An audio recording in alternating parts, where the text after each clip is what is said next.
दोस्तों, एमसीयू की स्पाइडरमैन 3 यानी कि स्पाइडरमैन नोवियों के अंदर हमने देखा था कि डॉक्टर स्ट्रेंज के स्पेल कास्ट करने की वजह से पूरी दुनिया ये भूल जाती है कि पीटर पार्कर स्पाइडरमैन है।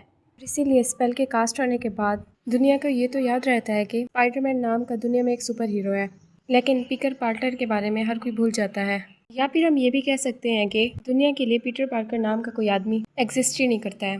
और अब क्योंकि पीटर पार्कर को कोई भी नहीं जानता, इसलिए अब पीटर पार्कर खुद को दुनिया से अलग कर लेता है और एक छोटे से मकान में रहने लगता है और वहाँ पर ही रहकर वो पार्ट टाइम काम करना स्टार्ट कर देता है। जितना भी वो कमाता है उसी से अपना गुजारा करता है। के साथ साथ वो अपने लिए स्पाइडरमैन का सूट तैयार करता है, जो कि सेम स्पाइडरमैन जैसा ही रेड और ब्लू कलर में होता है। और अब वो इसी सूट को पहनकर पूरे शहर की हेल्प करता है।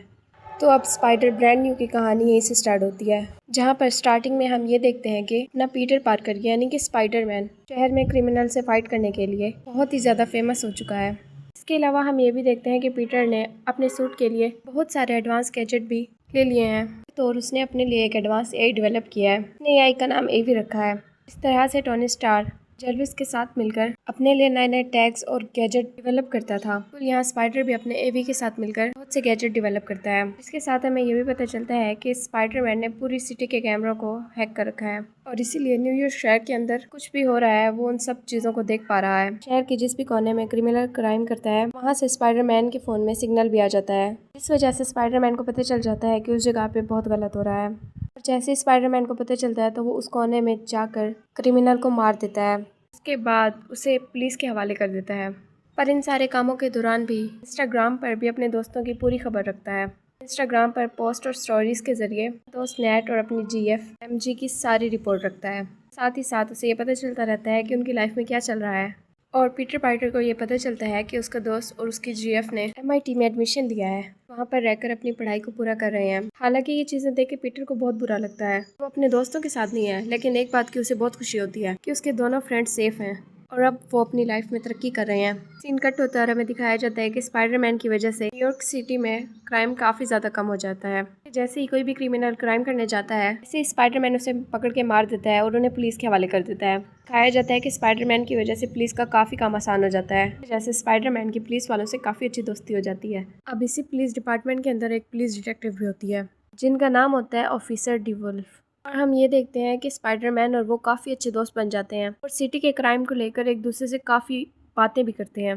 ताकि हम देखते हैं कि स्पाइडरमैन की लाइफ में काफ़ी कुछ अच्छा चल रहा होता है, लेकिन तभी अचानक से उसके साथ एक प्रॉब्लम हो जाती है। हम देखते हैं कि स्पाइडरमैन के सर में अचानक से दर्द स्टार्ट हो जाता है, जो दर्द उसे अक्सर हुआ करता था और कभी कभी ये बहुत ज़्यादा हो जाया करता था। और तभी स्पाइडरमैन अपने सर की दर्द की वजह से सही से निशाने पर शूट भी नहीं कर सकता था, लेकिन स्पाइडरमैन इस दर्द को इग्नोर कर दिया करता था और सर दर्द की मेडिसिन लेकर इस चीज़ को हमेशा इग्नोर कर दिया करता था। स्पाइडरमैन के बहुत सारे बुलेट्स दिखाए जाते हैं, बारी बारी शहर में तूफान मचा देते हैं। स्पाइडरमैन बारी बारी सबको हरा देता है, साथ ही साथ पुलिस के हवाले कर देता है। सारी चीज़ों के दरमियान इस इंसान से भी फाइट करता है। उसके बाद वो टोनी स्टार से फाइट करके उसे भी पुलिस के हवाले कर देता है। इसी तरह बाकी सारे क्रिमिनल्स के साथ भी करता है और उनकी पूरी टीम को हरा देता है। अब इसके बाद ये सब कुछ काफ़ी सही चल रहा होता है। एक दिन पीटर पार्कर अपने घर का सामान लेने के लिए बाहर जाता है। रास्ते में वो ऑफिसर डिवोल्फ से बात भी कर रहा होता है, जहाँ फ़ोन पर भी वो दोनों शहर में क्रिमिनल्स के बारे में बात कर रहे होते हैं। वो पीटर पार्कर से पूछती हैं, क्या तुम्हारे सर का दर्द अब बिल्कुल ठीक है? क्या तुम इस पर ध्यान दे भी रहे हो कि नहीं? लेकिन पीटर इस बात को इग्नोर कर देता है। वो ऑफिसर से कहता है कि वो बिल्कुल ठीक है। लेकिन पीटर की बात सुनकर ऑफिसर कहती है, अगर सर का दर्द तुम्हें ज़्यादा तकलीफ देता है तो तुम कुछ दिन आराम कर सकते हो, अपना इलाज भी करवाना चाहिए। वो दोनों एक दूसरे से फ़ोन पे बात कर ही रहे होते हैं कि उनके फ़ोन में एक अलार्म बजता है। जिस अलार्म के नोटिफिकेशन को देख के उन्हें पता चलता है कि शहर के अंदर एक क्रिमिनल ने आर्मी के टैंकर को पकड़ लिया है और वो क्रिमिनल उस आर्मी वाले टैंक में बैठकर पूरे शहर में तबाही मचा रहा है। ये सब जानकर पीटर पार्कर स्पाइडरमैन का सूट पहनता है और सीधा उसी लोकेशन पर पहुंच जाता है जहाँ पर वो टैंक तबाही मचा रहा होता है। यहाँ पर आकर स्पाइडरमैन के सामने आने वाले सारे लोगों को बचा लेता है ताकि टैंक से लगकर किसी भी आदमी की जान न जाए। इसी के साथ वो टैंक को रोकने की भी काफ़ी कोशिश करता है, लेकिन वो टैंक को नहीं रोक पाता और टैंक को चलाने वाला सीधा टैंक को लेकर डीओडीसी यानी डिपार्टमेंट ऑफ डैमेज कंट्रोल की बिल्डिंग में घुस जाता है। इस बिल्डिंग को तोड़ देता है और पूरे के पूरे टैंक को डीओडीसी की बिल्डिंग के दरमियान में ले आता है। अगर आप डीओडीसी डिपार्टमेंट के बारे में नहीं जानते, उन सबको मैं बता दूं कि ये डिपार्टमेंट बेसिकली सरकारी डिपार्टमेंट है कि दुनिया में पाए जाने वाले एलियन टैंक को अपने पास रखता है। पर रिसर्च करके उसकी सारी मालूमात अपने पास इकट्ठा करता है। और इस डिपार्टमेंट को बेसिकली टोनी स्टार्क की हेल्प से खोला गया था। इस डिपार्टमेंट को सबसे पहले देखा गया था स्पाइडरमैन होमकमिंग के अंदर। पर यह डिपार्टमेंट साल 2012 में होने वाले इवेंट के बाद दुनिया में पाए जाने वाले सामान को इकट्ठा करके अपने पास अपने कंट्रोल में रख लेते हैं। सीन कट होता है और हमें क्रिमिनल दिखाया जाता है। क्रिमिनल टैंक को डीओडीसी की बिल्डिंग में घुसा देता है। उसी टाइम ही स्पाइडरमैन उसी टैंक के पास चला जाता है, वो खोल के क्रिमिनल को बाहर निकाल लेता है। जैसे ही उस टैंक का ढक्कन ओपन करता है तो वो देखता है कि उसके अंदर एक बहुत बुजुर्ग लेडी है। यहाँ पर लेडी बहुत अजीब रिएक्ट कर रही होती है, लेकिन अगले ही टाइम हम ये देखते हैं कि जिस इंसान ने उस लेडी को अपने वश में किया है वो उस बुजुर्ग से निकलकर पास के पुलिस में घुस जाता है। जिसके बाद बूढ़ी लेडी रोने लगती है और वो कहने लगती है कि ये सब कैसे हुआ है वो बिल्कुल भी नहीं जानती। स्पाइडरमैन को ये सारी चीजें काफी अजीब लगती है। वो समझ आता है कि इस लेडी से ये टैंक किसी और ने चलवाया है। ना हो वो जो भी है वो दूर से इंसानों को कंट्रोल कर सकता है और किसी के भी दिमाग में घुस के उससे अपने लिए काम करवा सकता है। स्पाइडरमैन ये नोट करता है कि वो चीज़ एक चीज़ से निकल के दूसरे इंसान में घुस जाती है और इसलिए वो उस चीज़ का पीछा करने लगता है। और इधर हमें पता चलता है कि इसी बिल्डिंग में स्कॉर्पियन को रखा गया है और आज के ही दिन कुछ ऑफिसर्स हेलीकॉप्टर के जरिए उसे किसी सेफ जगह पर लेके जा रहे होते हैं। लेकिन यहाँ पर जो ऑफिसर उसे दूर लेके जा रहा था उससे भी वो इंसान कंट्रोल में कर लेता है और फिर वो हेलीकॉप्टर के पायलट से ये बोलता है कि उसे स्काइपर को जेल के अंदर नहीं लेके जाना, बल्कि वो उसे कहीं और ले जाने को कहता है। इसके बाद ये हेलीकॉप्टर का पायलट वैसा ही करता है जज के हिसाब से स्कॉर्पियन को जेल ना ले जाकर कहीं और ले जाता है। और अब इन सब के पीछे स्पाइडरमैन भी वहाँ पहुँच जाता है। वो बंदा अब बात करते हुए स्पाइडरमैन के अंदर घुसने की कोशिश करता है। वो बंदा जैसे ही स्पाइडी के दिमाग में घुसता है वैसे ही वो स्पाइडी के दिमाग में एक बहुत पुरानी मेमोरी देखता है, जिस मेमोरी में देखा जाता है कि स्पाइडी अपने सूट में और अपने घर में बैठा होता है, उससे मिलने एडमी आती है। लेकिन इतने में हम ये देखते हैं कि स्पाइडी उस चीज़ को अपने दिमाग से बाहर निकाल देता है, क्योंकि वो स्पाइडरमैन एक आम इंसान नहीं है, पावरफुल सुपर हीरो है, जिस वजह से उसका माइंड इंसानों के हवाले से बहुत ज़्यादा स्ट्रॉन्ग है, जिस वजह से वो स्पाइडरमैन के दिमाग को कंट्रोल नहीं कर पाता है। लेकिन इसके बाद वो करैक्टर स्पाइडरमैन से कहता है ऊपर आने के चक्कर में तुमने नीचे टैंक में एक चीज़ मिस कर दी है, जो हम देखते हैं कि टैंक में एक बॉम्ब फिट होता है। टाइम खत्म होने के बाद ब्लास्ट हो जाता है। ब्लास्ट की वजह से डीओडीसी में बहुत ज़्यादा नुकसान होते हैं। हम देखते हैं कि इस बड़े हादसे के बाद ऑफिसर डिवुल्फ जो स्पाइडरमैन से मिलती हैं, यहाँ पर ये दोनों बात करते हैं। स्कॉर्पियंस उनके हवाले से भाग चुका है और इसीलिए वो दोनों प्लान करते हैं कि उन्हें जल्दी से जल्दी उसे ढूंढना होगा, क्योंकि स्कॉर्पियन जैसे खतरनाक क्रिमिनल को बाहर घूमने नहीं दिया जा सकता। जो स्पाइडरमैन ने चीज़ देखी वो काफ़ी अजीब थी, इसीलिए इन सारी चीज़ों को जानने के लिए वो सीधा जाकर लेना बेलवा से मिलता है। स्पाइडरमैन या लेना से मिलने इसलिए आता है क्योंकि स्पाइडरमैन ने देखा था कि कोई आदमी दूसरे इंसानों के माइंड को कंट्रोल कर रहा है और उनसे अपने हिसाब से काम करवा रहा है, क्योंकि रेड रूम के अंदर भी बिल्कुल यही काम किया जाता था। ब्लैक विंडो के माइंड को कंट्रोल करके उनसे अपने काम करवाए जा सकते थे। इसलिए स्पाइडरमैन को ये चीज़ बिल्कुल वैसे लगती है कि वो सीधा जाकर येलोना बिलेना से मिलता है, उससे इस बारे में पूछता है। लेकिन यहाँ पर येलोना बिलोवा पीटर पार्कर को बताती है असल में ये चीज़ बिल्कुल अलग है उस काम से, और जो भी आदमी दूसरे इंसान के माइंड को कंट्रोल कर रहा है काफ़ी अलग है और बहुत पावरफुल है। कि आगे येलोना बिलोवा स्पाइडरमैन को बताती है कि पिछले 1 महीने से कोई आदमी डीओडीसी के सर्वर्स को हैक करने की कोशिश कर रहा है। उसने हैक भी कर लिया है, वो सिर्फ एक ही चीज़ सर्च कर रहा है, वो है वीमैक्स, वी फॉर वैन और आगे MAX। लेकिन ये नाम सुनकर स्पाइडरमैन को कुछ भी समझ नहीं आता और तभी वो येलेना से पूछता है कि आखिर ये है क्या। येलेना ये बात सुनकर उसे कहती है कि वो भी इसके बारे में कुछ नहीं जानती है। ये बात सुनकर स्पाइडरमैन वहाँ से चला जाता है। वो ये सोचता है कि उसे वीमैक्स के बारे में डीओडीसी से ही पता लग सकता है। सब जानने के लिए वो सीधा डीओडीसी में चला जाता है। यहाँ पर जाने के बाद उसकी मुलाकात डीओडीसी के हेड विलियम मैडगर से होती है। स्पाइडरमैन और दूसरा डीओडीसी जब मिलते हैं वो मीटिंग में इस इंसान के बारे में डिस्कस करते हैं और इन्हीं बातों में विलियम मैडगर स्पाइडरमैन से कहता है कि उसे ढूंढने के लिए तुम्हें हमारी मदद करनी होगी। इस बात को सुनकर स्पाइडरमैन हाँ बोल देता है और वो मैडगर कहता है कि वो डीओडीसी की हेल्प करेगा और वो उस इंसान को ज़रूर पकड़ लेगा। और उसके बाद स्पाइडरमैन मैडगर से ये पूछता है कि वो वीमैक्स के बारे में जानता है, लेकिन ये बात सुनकर मैडगर उसे मना कर देता है और वो स्पाइडरमैन से कहता है कि वो इसके बारे में कुछ भी नहीं जानता। सीन कट होता है और हम देखते हैं कि स्पाइडरमैन एक कैफ़े में बैठा होता है। टाइम बाद उस कैफ़े में उसका दोस्त आता है, इस कैफ़े से सामान लेता है और कैफ़े वाले से कुछ बातचीत कर रहा होता है। जिस बातचीत को सुनकर पीटर ये समझ आता है कि वो किसी की पार्टी में जाने वाला है। पार्टी में उसकी गर्लफ्रेंड MJ भी आने वाली होगी। अब क्योंकि पीटर MJ से मिलना चाहता था इसलिए वो भी आज की रात उस पार्टी में चला जाता है और वो वहाँ जाकर नेट और MJ को देखता है। यहाँ पर नेट और MJ दोनों पीटर से मिलते हैं, पर अब क्योंकि वो पीटर पार्कर को भूल चुके थे तो वो उसका नाम पूछते हैं। सुनकर पीटर पार्कर उन्हें अपना नकली नाम बताता है और अब वो उन दोनों से नए बंदे के तौर पर मिलता है। अगले ही टाइम वो ये सोचता है कि उसे एमजे के पास जाकर बातचीत करनी चाहिए। ऐसा करने से क्या पता एमजे उसे याद कर ले। लेकिन पीटर उसके पास जाता वो ये देखता है कि एमजे उसका बॉयफ्रेंड आ जाता है। अब वो एक दूसरे से बातें करते हैं। ये देखकर पीटर समझ जाता है कि वो दोनों अपनी लाइफ में आगे बढ़ चुके हैं और इसलिए पीटर अब वहाँ से खामोशी से चला जाता है। बहुत ही उदास होता है लेकिन फिर भी सीधा अपने घर चला जाता है। लेकिन घर आते आते पीटर की तबीयत खराब होने लगती है। पीटर का पुराना सर दर्द जो उसे काफ़ी टाइम से हो रहा था वो आज के दिन बहुत ज़्यादा बढ़ चुका था, इतना कि उसके सर में बहुत ज़्यादा दर्द हो रहा था। उसकी तबीयत भी काफ़ी ज़्यादा ख़राब हो चुकी थी। ऐसा होने की वजह से पीटर पार्कर बेहोश हो जाता है और बेहोश होकर अपने कमरे में गिर जाता है। अगली ही सुबह जैसे ही पीटर पार्कर की आंखें खुलती हैं ऐसे ही वो ये देखते हैं कि वो पूरी तरह से मकड़ी के जाल में फंसा हुआ है। सेम वैसे जैसे कोई स्पाइडरमैन किसी का खुद के अंदर हो। धीरे धीरे करके वो खुद को उसके अंदर से बाहर निकालता है और वो अचानक से बिल्डिंग के नीचे गिर जाता है और फिर अचानक से पीटर के हाथों से सैनिक वेब निकलता है। उसकी मदद से वो बिल्डिंग से लटक जाता है। लेकिन ये चीज़ पीटर को बहुत अजीब लगती है, उसके हाथों से मकड़ी का जाला कैसे निकल रहा है। इसी घबराहट की वजह से पीटर ज़मीन पर गिर जाता है जिस वजह से उसे थोड़ी सी चोट लगती है। फिर से पीटर पार्कर वापस अपनी बिल्डिंग में घुसता है और ऊपर चढ़कर अपने रूम में आता है। इसके बाद पीटर अपने AIAV से बात करता है, उससे पूछता है कि उसके साथ ये सब क्या हो रहा है। पीटर का सवाल सुनकर AI उसे ये बताती है कि काफ़ी टाइम से पीटर बहुत ज़्यादा परेशान है, साथ ही साथ वो बहुत ज़्यादा डिप्रेशन में है और जिस वजह से ये सब कुछ तुम्हारे साथ हो रहा है। क्योंकि दोस्तों हम ये जानते हैं कि स्पाइडरमैन के अंदर स्पाइडरमैन का DNA है, इसकी वजह से इस स्पाइडरमैन के पास स्पाइडर्स वाली सारी पावर्स हैं। अब उसके अंदर का यही DNA थोड़ा थोड़ा करके म्यूट होता जा रहा है। पीटर इसके बारे में और जानने की कोशिश करता है तो उसे पता चलता है कि बॉडी में आधा DNA इंसानों का है और कि आधा DNA स्पाइडर का है। इसी आधे इंसानों के DNA और आधे स्पाइडरमैन के DNA की वजह से इंसानों की तरह चलता है, बैठता है, बातें करता है, खाता है और बाकी सारे भी काम करता है। लेकिन इसी के साथ साथ उसके पास स्पाइडरमैन जैसी भी ताकतें हैं।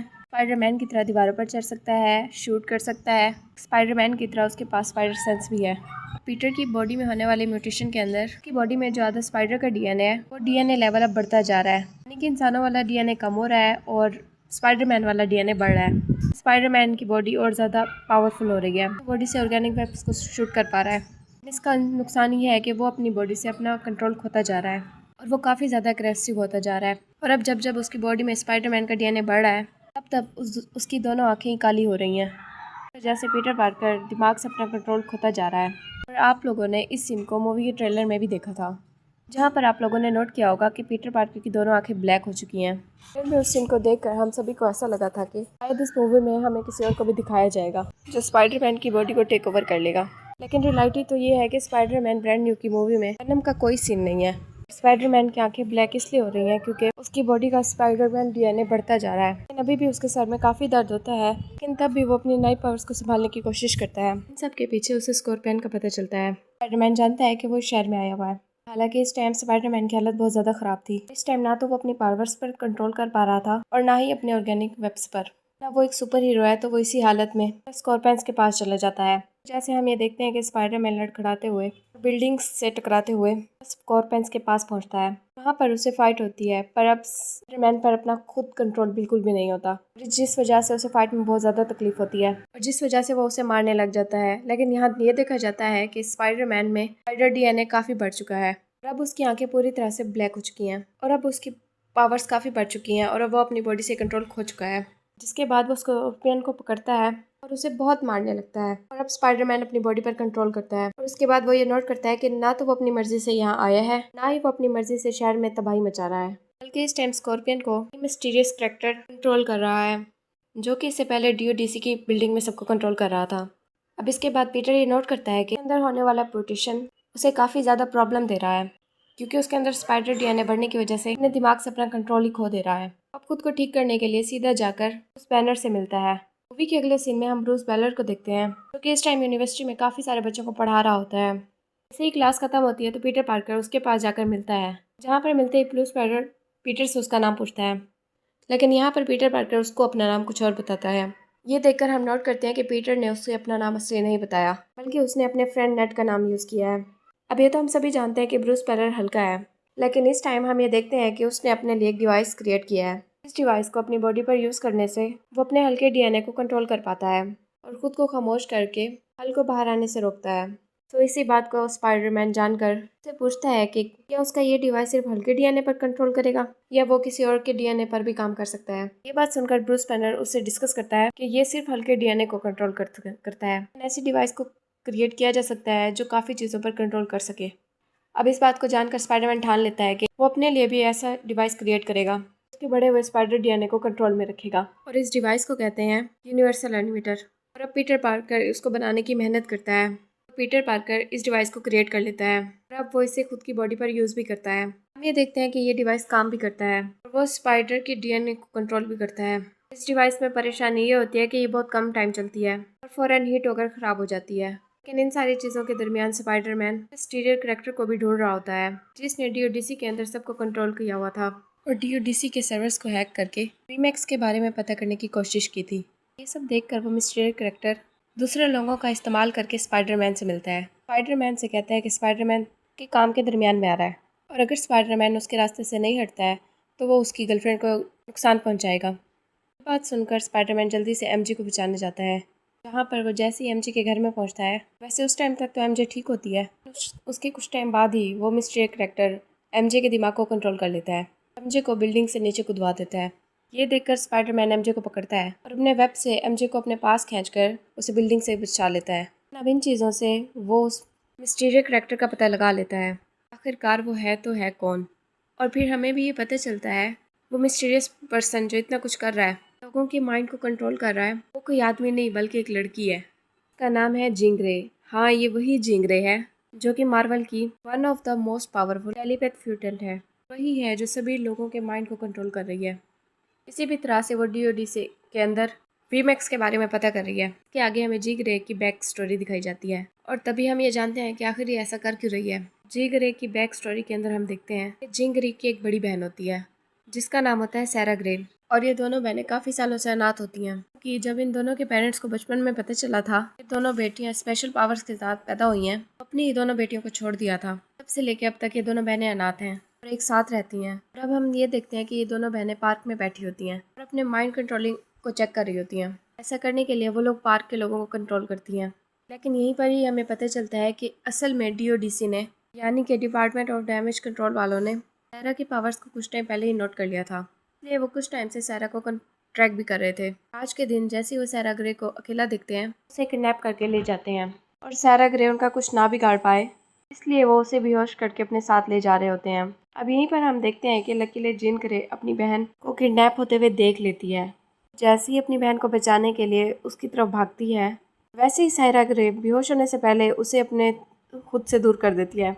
उसके माइंड को कंट्रोल करके उसे वहीं रोक देती है और वो ऐसा इसलिए करती है क्योंकि वो जानती थी कि अगर उसकी बहन उसे बचाने के लिए वहाँ आती है तो फिर डीओडीसी वाले उसे भी अपने साथ किडनैप कर लेंगे। जब से डीओडीसी वाले सैरा ग्रे को किडनैप करके ले जाते हैं, जीन ग्रे अपनी बहन को ढूंढने की बहुत कोशिश करती है, लेकिन काफ़ी टाइम के बाद भी वो अपनी बहन को नहीं ढूंढ पाती। लेकिन एक दिन अचानक जीन ग्रे की बहन सैरा ग्रे टेलीपैथन कनेक्शन बनाती है और दिल ही दिल में उसे कहती है वीमैक्स। इसीलिए जैसे ही जेरी वीमैक्स के बारे में सुनती है, वो ये समझ आती है कि वीमैक्स कोई ऐसी चीज़ है जिसके बारे में उसे पता चल गया तो वो अपनी बहन को ढूंढ सकती है। इसीलिए वो तब से डीओडीसी के पीछे पड़ी है और वीमैक्स का पता कर रही है। अब यहाँ पर जीन ग्रे की बैक स्टोरी देखने के बाद हम ये भी समझ आते हैं कि डीओडीसी का हेड अच्छा आदमी बनने की बहुत कोशिश कर रहा है। वो पीटर पार्कर से दोस्ती का दिखावा कर रहा है, बल्कि रियल में तो वो बहुत ही बुरा इंसान है। उसी ने ही जीन ग्रे की बहन सारा ग्रे को किडनैप किया था कि वो सारा ग्रे की पावर्स पर एक्सपेरिमेंट कर सके। हम ये देखते हैं कि पीटर पार्कर यानी कि स्पाइडरमैन एमजे को बचाकर अपने साथ किसी सेफ जगह ले जाता है। एमजे को लेकर जाता है तो हमें पता चलता है कि वो जगह असल में फ्रैंक कार्सल का यानी पनिशर की रहने की जगह है। यहाँ पर स्पाइडरमैन पनिशर से मिलता है कि एमजे उसकी दोस्त है, तो इसीलिए उसे यहाँ पे छोड़ा है ताकि वो यहाँ पर सेफ रह सके। यहाँ पर इन दोनों की बातचीत से हमें पता चलता है कि स्पाइडरमैन और वो एक दूसरे को काफ़ी टाइम से जानते हैं। काफ़ी टाइम पहले स्पाइडरमैन ने उसकी जान बचाई थी, इस वजह से उन दोनों की दोस्ती हो गई थी और इसीलिए प्रेशर स्पाइडरमैन की हेल्प के लिए हाँ बोल देता है। अब हम देखते हैं कि यहाँ पर ही स्पाइडरमैन जीन ग्रे के बारे में जान चुका था और वो उसकी पावर्स को भी जान चुका था। इसीलिए जीन ग्रे को रोकने के लिए स्पाइडरमैन ये प्लान बनाता है कि इस यूनिवेटर को उसने अपने स्पाइडरमैन डीएनए को कंट्रोल करने के लिए बनाया था, वो उसी यूनिवेटर को जीन ग्रे के लिए इस्तेमाल करेगा, जिसकी वजह से जीन ग्रे की पावर्स कमज़ोर हो जाएंगी या फिर लगभग नाव के बराबर हो जाएंगी। फिर जीन ग्रे अपने पावर का इस्तेमाल नहीं कर पाएगी। इसके बाद स्पाइडरमैन उसे बहुत ही आसानी से हरा देगा। जाहिर है स्पाइडरमैन के बनाए हुए यूनिवर्सल एनिमेटर में प्रॉब्लम है। प्रॉब्लम यही थी कि कुछ टाइम यूज़ होने पर वो गर्म होकर बंद हो जाती है। अब स्पाइडरमैन इसे ठीक करने की कोशिश कर रहा होता है और तभी एमजे उसके पास आती है और उसे उसके बारे में पूछती है, जिस पर स्पाइडरमैन उसे उस यूनिवर्सल के बारे में बताता है। ये सब जानकर एमजे स्पाइडरमैन को बताती है असल में जब स्पाइडरमैन इसे अपने ऊपर यूज़ करता है तब ये मास्क के अंदर से जो रेडिएशन फ्लो होती है वही इसे ख़राब कर देती है। इस वजह से एनिमेटर गर्म हो जाता है। अब इस रीज़न को जानने के बाद स्पाइडरमैन काफ़ी खुश होता है और अब स्पाइडरमैन एनिमेटर को ठीक कर लेता है। इसके बाद स्पाइडरमैन जीन ग्रे की तलाश में निकलता है और उसे पता चलता है कि इस टाइम जीन ग्रे डीओडीसी के ऑफिस गई है और वो वीमैक्स के बारे में पता कर रही है। जानकर स्पाइडरमैन सीधा वहीं जाता है और वो जीन ग्रे के सामने आकर उसे रोकने की कोशिश करता है। यहाँ पर जीन ग्रे भी पूरी तरह तैयार होकर आई थी। वो जानती थी वो स्पाइडरमैन के दिमाग में घुस के कंट्रोल नहीं कर सकती उसे, इसलिए वो अपने साथ ब्रूस पाइलर को लेकर आती है। के बाद वो उसके दिमाग से छेड़खानी करके उसे हल्क में ट्रांसफ़र करवा देती है। उसके बाद ही हल्क और स्पाइडरमैन की फाइट होती है। यहाँ पर स्पाइडरमैन की हेल्प के लिए पनिशर आता है। स्पाइडरमैन की हेल्प करने के लिए हल्क के ऊपर फायरिंग करता है। हल्क को उसकी फायरिंग से कुछ भी नहीं होता। पीटर और फिनिशर ये डिसाइड करते हैं कि स्पाइडर उसे रोकेगा और फिनिशर जाकर जीन ग्रे को रोकेगा। फिनिशर जैसे ही जीन ग्रे के पास जाता है टाइम में जीन ग्रे फिनिशर के माइंड को कंट्रोल कर लेती है, गुलाम बना लेती है। इस टाइम जीन ग्रे को पता लगता है जिसे ढूंढने और वीएमएक्स के बारे में जानने आई है बिल्डिंग के अंदर छुपा हुआ है और फिर उस फिनिशर की हेल्प से उस जगह को खुलवाती है। अब विलियम माइट्स को देखकर उसके माइंड को कंट्रोल करके सेवीमैक्स के बारे में जानने की कोशिश करती है। जीन ग्रे यहाँ कुछ ज़्यादा करती उससे पहले स्पाइडरमैन आ जाता है, जीन के ऊपर अपना डिवाइस लगा देता है। इस वजह से जीन ग्रे पावरलेस हो जाती है। इस बात का फ़ायदा उठाकर मिस ग्रेंट जीन ग्रे को एक पॉइजन कार्ड के जरिए बेहोश कर देता है, उसे पकड़ लेता है। लेकिन बेहोश होने से पहले वो स्पाइडरमैन को एक वर्ड बोलती है, सायरा, जो कि उसकी बहन का नाम था। के बाद स्पाइडरमैन सीधा विलियम मैट्सगेट से मिलता है, पूछता है कि जब जीन ग्रे उसका माइंड कंट्रोल कर रही थी वो क्या कर रही थी। ये बात सुनकर स्पाइडरमैन से कहता है कि जब वो उसके दिमाग में घुस रही थी तो तब वो किसी सायरा को जानने की कोशिश कर रही थी। ये सुनकर पीटर सीधा एमजे के पास जाता है। पीटर जैसे ही एमजे के पास आता है तो उसे पता चलता है कि 4 साल पहले एमजे के लिए उसने लेटर लिखा था। लेटर में उसने अपने बारे में सब कुछ लिखा था। वो ये लेटर लेकर सीधा एमजे को देने गया था ताकि एमजे उसे याद कर ले और वो याद कर ले कि पीटर पार्टर ही उसका बॉयफ्रेंड है। लेकिन पीटर ने एमजे को 4 साल पहले वो लेटर नहीं दिया, इससे ही वो वहाँ से वापस आ गया था। लेकिन आज एमजे ने उस लेटर को पढ़ लिया होता है। इससे ही पीटर एमजे के पास आता है तो एमजे उसे लेटर दिखाती है। वो पीटर से कहती है कि उसने ये लेटर पढ़ लिया है। लेकिन आगे एमजे पीटर को ये बताती है कि असल में बात ये है, पीटर को जानती भी नहीं है और रही बात प्यार की, उसके दिल में पीटर के लिए कोई प्यार नहीं है। लेकिन हाँ, वो पीटर से ये कहती है कि तुम मुझे अपना फेस दिखाओ। इस बात को सुनकर पीटर उसकी बात मान लेता है। वो अपना मास्क उतार के एमजे को अपना फेस दिखाता है। इसके बाद एमजे पीटर से कहती है कि वो उसे उसके घर छोड़ दे। अब पीटर एमजे को लेता है और सीधा उसके घर चला जाता है। यहाँ पर एमजे पीटर को अपने घर बुलाती है। वो उससे कहती है कि वो अंदर आकर नेट से मिल सकता है। इसके बाद पीटर पार्कर नेट से मिलता है, इसलिए वो कॉस्ट्यूम में होता है तो वो नीड से एज अ स्पाइडरमैन होकर मिलता है। नेट के सामने वो पीटर पार्कर की कोई बात नहीं करता। यहाँ पर स्पाइडरमैन एमजे से बातें करता है, एमजे को बताता है कि जीन ग्रे ने तुम्हारा माइंड भी कंट्रोल कर लिया था, उसकी वजह से ही तुम बिल्डिंग से नीचे गिर रही थी। साथ पीटर उसे ये भी बताता है तुम्हारे माइंड को उसने कंट्रोल किया हुआ था, तुमने मुझे हक भी किया था। लेकिन इस बात को सुनकर एमजे ये बताती है कि ऐसा वैसा कुछ भी याद नहीं है, क्योंकि जिस टाइम मेरा माइंड कंट्रोल किया गया था तब से लेके अब तक मेरे दिमाग में कोई भी यादें नहीं है। यहाँ पर एमजे की बात सुनकर पीटर कुछ सोचता है। उसे याद आता है कि जिस टाइम जीन ग्रे ने स्कॉर्पियन का माइंड कंट्रोल किया था उस टाइम उन्हें भी कुछ भी याद नहीं था और इसके साथ भी ये सब हो रहा है। माइंड कंट्रोल होने के बाद एमजे को भी कुछ भी याद नहीं था। जब पीटर ने मिलियन वेट्सकेट से पूछा था कि माइंड को कंट्रोल किया गया था तो आपको क्या याद था, तो उन्होंने बताया था कि जब जीन ग्रे ने उनके माइंड को कंट्रोल किया था वो उनके माइंड में सायरा के नाम को ढूंढ रही थी। तो अब पीटर पार्कर ये सोचता है आखिरकार जब जीन ग्रे किसी का माइंड कंट्रोल करती है, माइंड कंट्रोल के टाइम पर उस आदमी को कुछ याद ही नहीं रहता, आखिरकार मिलियन वेट्स को ये बात कैसे याद थी, जीन ग्रे उसके माइंड के अंदर क्या ढूंढ रही है। यहीं से ही पीटर पार्कर को ये समझ आ जाता है कि विलियम मैट्स बहुत बड़ा झूठा और मक्कार है, क्योंकि उसने पीटर पार्कर से झूठ बोला था। इसीलिए हो ना हो वो कोई बात छुपा रहा है और वो जीन ग्रे के बारे में पहले से ही जानता है। और ये भी हो सकता है कि वो वीमैक्स के बारे में भी झूठ बोल रहा हो। वीमैक्स के बारे में नहीं जानता, हो सकता है वो वीमैक्स के बारे में जानता हो, शायद इसीलिए जीन ग्रे उसी के पीछे पड़ी है। ना हो पीटर पार्कर जिस जीन ग्रे को गलत समझ रहा है, हो सकता है वो मासूम और उसकी कोई गलती ना हो। ये सब जानकर पीटर पार्कर यानी कि स्पाइडरमैन जीन ग्रे को बचाने के लिए निकलता है, क्योंकि वो ये जानता था कि इस टाइम जीन ग्रे डीओडीसी के ही कंट्रोल में है, वो इस टाइम बिल्कुल भी सेफ नहीं है और वो खतरे में भी है। और इस तरफ हम भी ये देखते हैं कि डीओडीसी की बिल्डिंग के अंदर विलियम मैट्सकर ने जीन ग्रे को कैद करके रखा होता है। पावर्स के बारे में जानने की कोशिश कर रहा होता है। रिसर्च के अंदर वो लोग जीन ग्रे को काफ़ी ज़्यादा टॉर्चर करते हैं, उसे बहुत ज़्यादा परेशान करते हैं। अब यहाँ इसी टॉर्चर के दौरान जीन ग्रे ऊपर देखती है जहाँ 2 वर्ड लिखे होते हैं, वेंट मैक्स, और इसी के वी को छोड़कर बाकी वर्ड पर टेप लगी होती है। जिस वजह से वो वर्ड दिख रहा होता है वो वर्ड होता है वी मैट। इसीलिए यहाँ पर वी मैक्स को पढ़ते हुए जीन ग्रे समझ जाती है कि आज से काफ़ी टाइम पहले बहन सारा को भी यहाँ पे लाके टॉर्चर किया गया था, जो टॉर्चर झेल झेल कर वो मर गई। मरने से पहले उसने भी ये वी मैक्स देखा था, जिस वजह से वो मरने से पहले जब उसने मुझसे बात की थी तो उसने इसी वर्ड का यूज़ किया था। अब इसी चीज़ को जानते ही जीन ग्रे का गुस्सा बहुत ज़्यादा बढ़ जाता है और अब वो बहुत ज़ोर से चिल्लाती है और अपने आसपास के लोगों को अपने कंट्रोल में कर लेती है। ये चीज़ बिल्कुल वैसे होती है जैसे वांडा वेरियस सीरीज़ के अंदर वांडा ने हैक्स बनाकर किया था। जैसे वांडा के हैक्स के अंदर सारे लोग वांडा के कंट्रोल में थे, बिल्कुल वैसे ही यहाँ 1 किलोमीटर के दायरे में जो भी लोग होते हैं वो सभी सब उसके कंट्रोल में आ जाते हैं। उसके बाद ही जीन ग्रे अपने आप को यहाँ से आज़ाद करती है। वो विलियम मैट्स को वहाँ बिठाकर उसे टॉर्चर करती है ताकि वो उससे अपनी बहन की मौत का बदला ले सके। अब इसी टाइम में पीटर पार्कर वहाँ पे घुस जाता है। मौजूद होती है ताहट की पूरी टीम, यानी कि वही लाल कपड़ों वाले निंजास जो कि फाइट करने में बहुत एक्सपर्ट होते हैं। जीन ग्रे सारों के माइंड को कंट्रोल करती है, उन सभी को स्पाइडरमैन से लड़ने के लिए भेज देती है।